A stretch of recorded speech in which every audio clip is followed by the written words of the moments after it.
The morning sun cast a golden sheen over the rooftops of Szeged, spilling light across the quiet streets. The air was crisp, carrying the faint aroma of fresh bread from the corner bakery.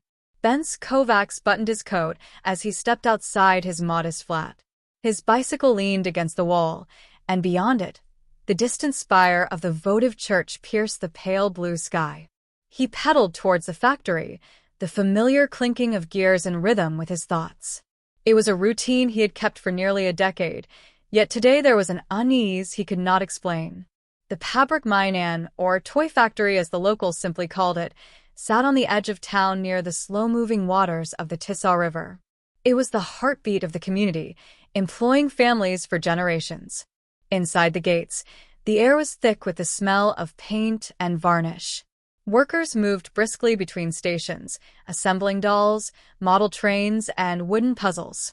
Bence, the factory's safety inspector, greeted them with nods and brief smiles.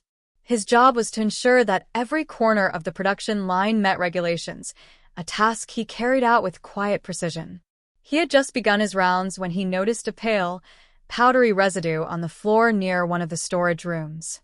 It glittered faintly under the harsh fluorescent lights. Kneeling, he pinched a small amount between his fingers. The texture was wrong. The color was wrong. He made a mental note to check it later, but the residue clung stubbornly to his fingertips, and something about it lodged itself in his mind. An hour later, Bence found himself standing by the riverbank during his break. Children from the nearby neighborhood were laughing and chasing each other along the muddy shore. He watched them for a moment, smiling despite himself, until a gust of wind carried a strange chemical scent from the direction of the factory. His smile faded. Back at his desk, he pulled the storage room logbook and scanned the entries. There it was. A shipment of raw materials from an unfamiliar supplier, recorded just 3 days ago. No details, no hazard codes, just a vague description. His brow furrowed. The factory had always sourced from the same trusted companies. As he closed the logbook, a shadow fell across his desk. Judith Farkas, the factory manager, stood there with her usual calm, yet unreadable expression. Her voice was low, almost casual, as she asked whether he had found anything unusual that day. Bence hesitated for a fraction of a second before answering. He told her no, nothing worth mentioning. Judith's gaze lingered on him for a moment longer than was comfortable before she nodded and walked away. That night, as Bence lay in bed listening to the hum of the city outside his window, his thoughts returned to the children by the river and the strange glittering dust on the factory floor. Sleep did not come easily. The following morning arrived gray and damp, with a fine mist clinging to the streets of Szeged. Bence cycled to work slower than usual, his tires hissing against the wet cobblestones. The residue from the previous day weighed heavily on his thoughts. By the time he reached the factory gates, the mist had seeped into his clothes and his mood. Inside, the storage room felt colder than the rest of the building. The same residue still dusted the floor, untouched, as if no one had noticed or cared. He crouched, scooping some into a small sample jar from his inspection kit. The label he wrote was vague, a precaution in case anyone asked. At his desk, he composed an email to the central office in Budapest, requesting information about the new supplier. Before he could send it, a notification appeared on his screen, an internal memo from Judith. The message was concise. All inquiries about new materials were to be routed through her office before contacting external parties. His cursor hovered over the send button for a long moment before he sighed and closed the draft. The day dragged on, the smell of varnish mingling with a faint chemical tang he had begun to recognize. At lunch, he overheard 2 workers murmuring about strange headaches and skin irritation. When he asked, they brushed it off as nothing. But their eyes darted towards the storage room when they thought he wasn't looking. After hours, he cycled home through the drizzle, passing the riverside path.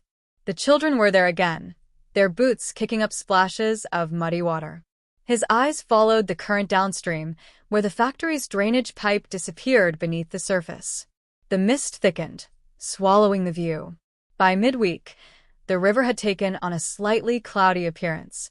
It was subtle, something only a watchful eye might notice, but Bence did. On his break, He knelt at the bank, cupping water in his hands. A faint shimmer glinted just beneath the surface, breaking apart when the ripples spread. That evening, he visited an old friend, Martin, who worked at the local water authority. They met in a small cafe near Dagonic Square. The windows steamed from the warmth inside. Over coffee, Bence described what he had seen. Martin listened, his expression growing tense. Without saying much, he promised to run tests, but his tone carried an unspoken warning. Be careful. Back at the factory the next morning, Bence was summoned to Judith's office. She closed the door behind him, her voice level, but her gaze sharp. There had been word, she said, that he was asking questions outside the factory. For the sake of everyone's jobs, she advised him to focus only on his assigned duties. Her words were polite.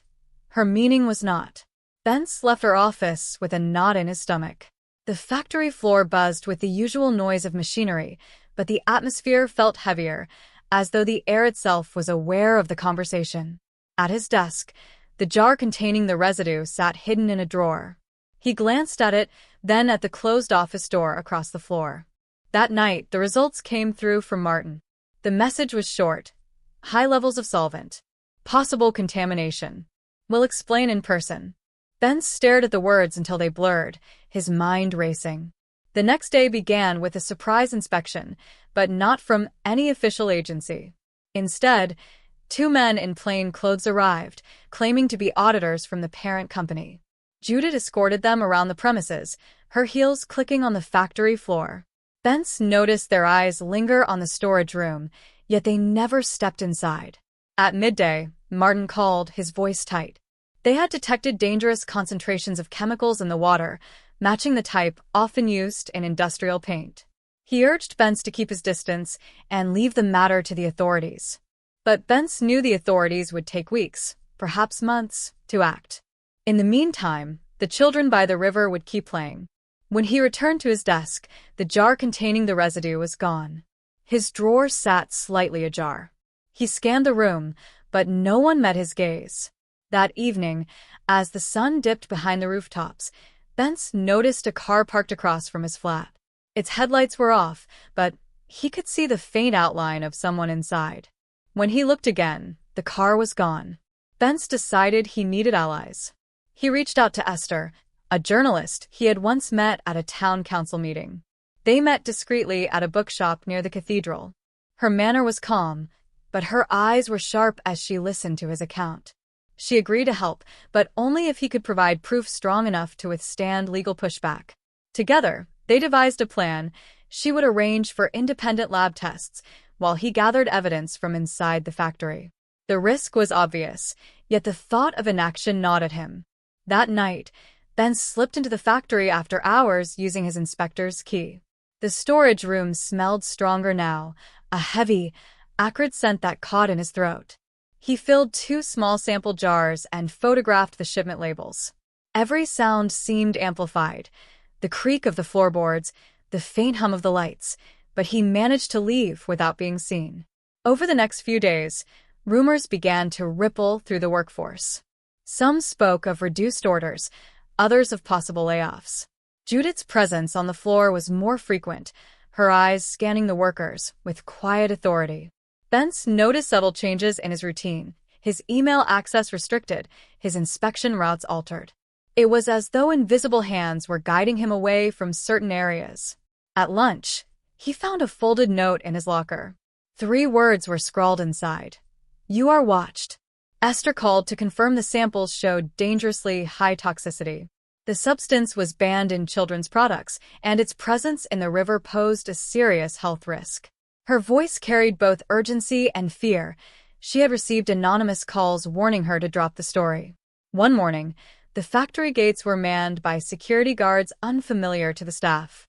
They checked identification and searched bags. Inside, the storage room was locked with a heavy chain. Bence was summoned to Judith's office once more. She spoke slowly, her words deliberate, reminding him of his employment contract and the penalties for breaching confidentiality. She mentioned the importance of the factory to Szeged's economy, the families who depended on it, the fragile balance that could be destroyed by a single reckless act. Leaving her office, he passed the assembly line and saw a young worker rubbing her reddened hands, small flakes of skin peeling away. She smiled faintly when she caught his eye, but her hands told the truth. Late that night, a heavy rain fell over the town. The river swelled, churning with debris. From his flat, Bence could see the faint outline of the drainage pipe where it met the water. Under the lamplight, the flow from the pipe glistened unnaturally, forming iridescent swirls that spread into the current. He took photographs, his hands shaking. Esther received them without delay, replying that she would publish once she had confirmation from her editor. Hours later, her message came. The editor had been pressured to drop the piece. Something shifted in Bence then, a decision hardening in his mind. If the local press could not act, perhaps others could. The following day, Bence traveled to Budapest under the pretense of attending a safety conference.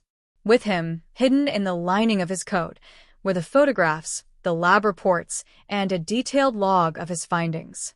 But on the train, he noticed the same plain car from outside his flat waiting at a crossing. When he disembarked, a man in a dark coat followed him at a distance.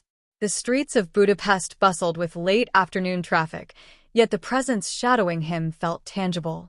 He ducked into a side street, weaving through narrow alleys until the figure was gone. At a quiet cafe, he handed the evidence to an international environmental advocate he had contacted through Esther. The man promised to act swiftly. Back in Szeged, the factory continued its work as though nothing had changed. Yet whispers spread among the workers of outside investigators making quiet inquiries. Judith's office door remained closed for long stretches of a day. One evening, as Bence cycled home, the sky darkened with a brewing storm. Lightning flashed over the river, illuminating the water's shimmering surface. His phone buzzed a message from the advocate. It has begun. He stood by the riverbank, the rain soaking his coat, watching the current carry its silent burden towards the heart of the city. In the distance, sirens began to wail, growing louder with each passing second.